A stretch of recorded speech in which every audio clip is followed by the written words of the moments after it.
நான் வந்து பிரதீப் ரங்கநாதன் வந்து முதல்ல சொல்கிறேன். ஆ, என்னென்னா, ஆ. இந்த கோமாளி படம் பார்த்த உடனேயுமே, ம். தியேட்டர்லேருந்து வெளியே வந்த உடனேயுமே நான் வந்து ஐஸ்வரி கணேஷுக்கு ஃபோன் பண்ணி, ஓ! இந்த பையனை விட்டுறாதீங்க. ஓ!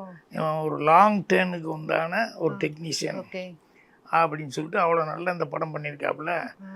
நீங்கள் தான் இன்ட்ரடியூஸ் பண்ணிக்கிங்க. அடுத்து 2 படத்துக்கு போய் அட்வான்ஸ் கொடுத்து கமிட் பண்ணிக்கோங்க வாவ்! அப்படின்னு சொல்லிட்டு வந்து கார் ஏறினோடனேயுமே முதல் இது அதுதான் வாவ்! ஓகே. சொன்னேன். ஓகே. என்னன்னா அந்த படத்தில் வந்து எனக்கு அவ்வளோ ஹோப்ஃபுல்லாக இருந்தது படம் பார்க்கும்போது. ஒரு ஓகே. டைரக்டருடைய ஒர்க்கு, ஆ.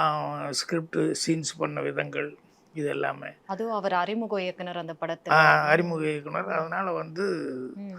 அவர் எப்படி நடிப்பார்னு தெரியுறத விட, எப்படி ஒரு இயக்குவாரு. டெக்னீஷியன் அப்படிங்கிறத வந்து அது ஸ்கிரிப்ட் நாலேஜ் எப்படி இருக்குது, டெக்னிக்கல் நாலேஜ் எப்படி இருக்குங்கிறதெல்லாம் வந்து அதை பார்த்துட்டு உடனே கமிட் பண்ணிக்கோன்னு சொன்னேன். Super sir. அது ஏதோ ஒரு விதத்தில் வந்து அது மிஸ் ஆகிருக்குது. ஆ, ஆ. யார் ஐஸ்வரி கணேஷ் அடுத்த படம் ஒரு படம் பண்ணால் அவ்வளோ பெரிய ஹிட் ஆகும்போது அதே பேனர் தான் அடுத்த படம் வரணும். ம், ம், ம். அது எப்படியோ மிஸ் ஆயிடுச்சு. ஒரு வேளை இவர் நடிக்கணும்னு நினச்சதுனால அவர் வந்து அதை கொஞ்சம் எஸ்டேட் பண்ணாரா, யோசிச்சாரா, என்ன காரணம் என்னன்னு தெரியல. ஏதோ ஒரு விதத்தில் வந்து அது மிஸ் ஆகி அதுக்கப்புறம் ஏஜிஎஸ்க்கு வந்து அந்த லவ் வாய்ப்பு டுடே வந்து போயிடுச்சு.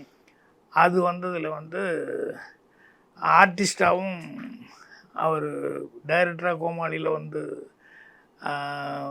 ப்ரூவ் பண்ணது மாதிரியே இதில் வந்து ஆர்டிஸ்டாகவும் அந்த படத்தில் நல்லா பண்ணியிருந்தார்.